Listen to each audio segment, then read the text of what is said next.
Só para a gente pensar, como é uma coisa bastante atual que está se discutindo. Vamos pensar que a mesma lógica é dinheiro público que está se fazendo muito estádio. Por exemplo, o Maracanã vai sair mais de 1 bilhão. A prefeitura já pôs no estádio do Itaquerão, do Corinthians, 500 milhões e tem estádios aí, Mineirão, outros estádios públicos, que todos o custo vai ser de 1 bilhão, mais ou menos o custo do estádio. Se você ver, só para dar um exemplo, em Natal, o estádio vai sair quase 1 bilhão. Vai ter 5 jogos naquele estádio novo lá, da Copa do Mundo.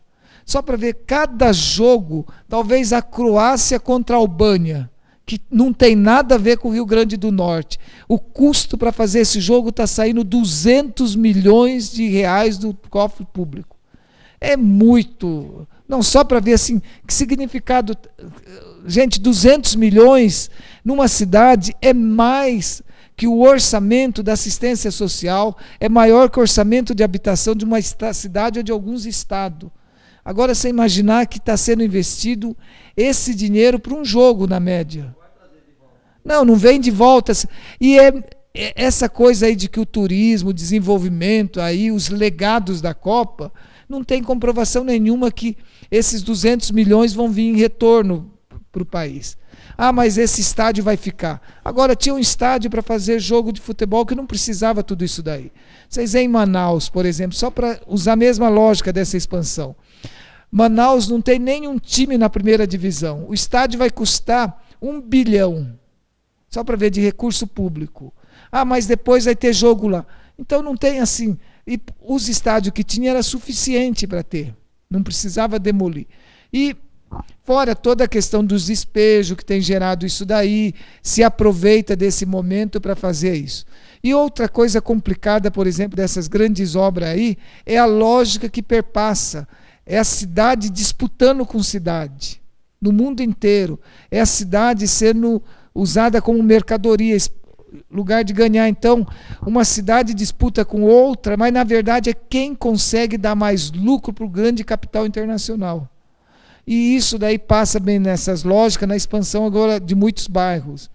Outro dia que a gente participou lá naquela discussão das mudanças climáticas, tinha saído uma decisão de um juiz que embasava no aquecimento global para despejar uma favela ali no Butantã.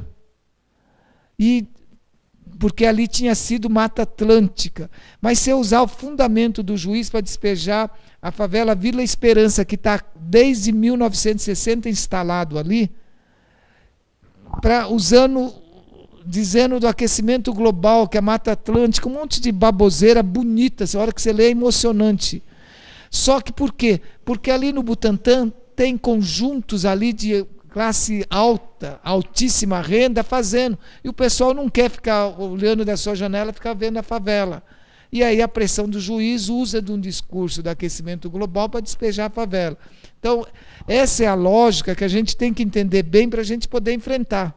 Porque muitas vezes, mesmo essas grandes obras, passa o lado do espetáculo, da cidade, cartão postal, tudo isso, e a gente compra. Porque quem não quer, por exemplo, assistir um final da Copa do Mundo com o Neymar marcando um gol de chaleira, fazendo um monte de coisa. Só que isso não justifica gastar 200 milhões em prejuízo de tantas necessidades sociais. E, já entrando aí, o Minha Casa Minha Vida, os programas do PAC, vamos falar do programa do PAC. É um grande avanço no sentido de investimento. Por exemplo, Minha Casa Minha Vida, pela primeira vez nós temos no Brasil investimento de 37 bilhões para fazer 1 milhão de moradia. Isso é um grande investimento, é inegável. Agora, nós que queremos uma cidade mais sustentável e também uma justiça social, também nós temos muita crítica nesse sentido. Por quê? Temos que estar sempre atento. Primeiro que mesmo a Minha Casa Minha Vida, depois o Fundo Nacional de Habitação ser discutida durante 14 anos, ser aprovado. Quando o governo Lula discutia os movimentos fazendo pressão para colocar no Fundo Nacional de Habitação 1 bilhão.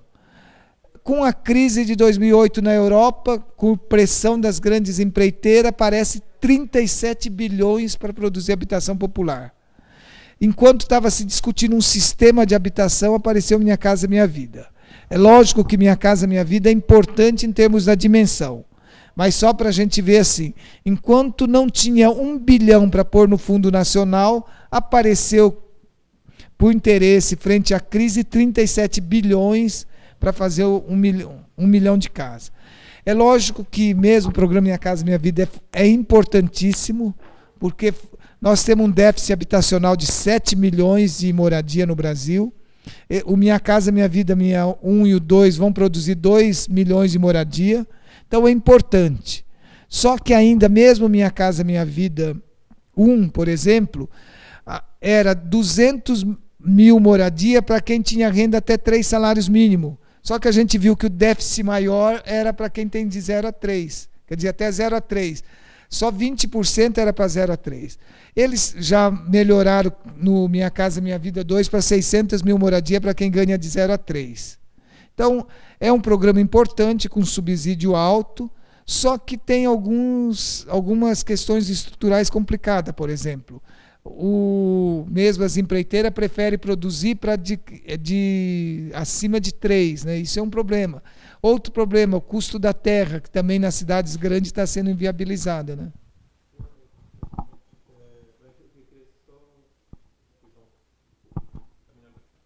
Você tinha falado que a precariedade da habitação e da infraestrutura, ela gera uma situação política de patrimonialismo, de clientelismo. Em uma certa medida, com todas as críticas que tem ao PAC, Minha Casa Minha Vida, isso tem feito de olho fechado. Não é no sentido de direito, porque é no sentido do mercado ganhar com isso. Mas, no final das contas, as pessoas têm... Enfim, não sei se eu estou fugindo muito, mas se tem uma perspectiva, uma transformação política em algum sentido. Não sei se é positiva, mas que o Estado, de uma certa forma, está oferecendo habitação e infraestrutura. E independente de ter um padrinho político, assim, enfim, qual que é o impacto disso na política urbana mesmo, nos movimentos sociais, enfim, né?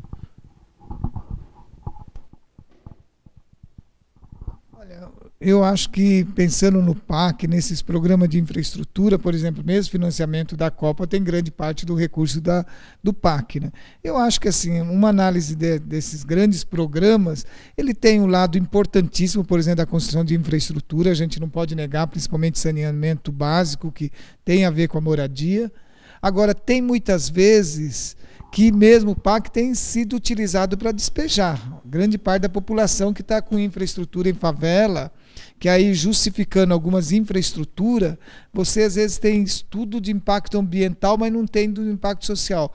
Eu tenho acompanhado muitos despejos onde é através do programa do PAC. Então, acho que isso tem que ser uma discussão. Lógico que precisa infraestrutura, mas como que você faz a remoção das pessoas dando uma alternativa habitacional? E isso depende, lógico, o PAC passa por prefeitura, então nós temos situações e situações. Acho que são programas importantes, mas o fato dela ser importante tem dimensão social, principalmente na Minha Casa Minha Vida, que a gente não tem que estar atento. Acho que nosso papel como sociedade é estar atento a todos esses programas. Mesmo Minha Casa Minha Vida, é lógico, é fundamental que produza 2 milhões. Para um país que tem 7 milhões e a população cresce, é importante, mas eu acho que a gente tem que estar sempre atento. Logicamente, na medida que tem infraestrutura, dificulta o clientelismo cada vez mais, quando a sociedade tem mais condições, tem melhores condições sociais e até educacionais e tudo isso, pode estar dificultando toda essa questão do clientelismo, né? Você também vai compreendendo. Eu vejo assim, nós, apesar de tudo que a gente possa criticar, nós estamos num processo de evolução. Acho que, se a gente olhar para trás, muitas coisas que não se entendia como direito, hoje se entende como direito. Lógico que tem muita coisa para ser mudada, e nós estamos numa sociedade em disputa, a gente avança aqui, é empurrado de volta, mas eu acho que a gente que está aí nessa militância vê também que tem avanços, sabe? É insuficiente, é insuficiente. É necessário avançar mais? Eu acho que até o aspecto da cidadania, apesar de tudo isso, cada vez mais tem evoluído, mas Só que a gente tem muito ainda para evoluir. Acho que tem muita coisa ainda para melhorar.